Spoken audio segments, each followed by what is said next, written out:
చూడండి చూడండి, నేను మన విశాఖ జిల్లా భీములపట్నం నుంచి మీతో మాట్లాడుతాను. ఇక్కడే పుట్టి పెరిగాను.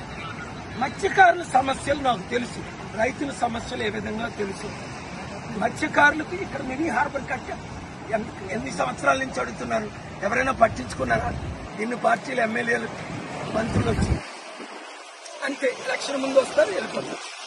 నేను మత్స్యకారులకు 3 విషయాలు: 1, మీకు మినీ హార్బర్ కట్టిస్తాం. 2, మీరు ఫిష్ ఎక్స్పోర్ట్ చేయడానికి మంచి అవైలబిలిటీ ఫెసిలిటీస్ అన్ని నేను ఇస్తాను. 3, నేను మీకు ఆర్థికంగా అన్ని విధాల 5 లక్షల కోట్లు ఇచ్చిన మిమ్మల్ని ఆదుకోలేను. కనుక మత్స్యకారులందరూ ఇంతవరకు వాళ్ళకి అవకాశం ఇచ్చారు. ఇప్పుడు నాకు విశాఖ ఎంపీగా కొండ గుర్తుకు ఓటేసి సీరియల్ నెంబర్ 16 ఒక్క అవకాశం ఇవ్వండి. మన విశాఖని ప్రపంచంలో బెస్ట్ పోర్ట్ సిటీగా, బెస్ట్ సిటీగా నిరుద్యోగులకు ఉద్యోగాలు ఇస్తూ అన్ని విధాలా ఆదుకుంటాం. ఈ వీడియో షేర్ చేయండి.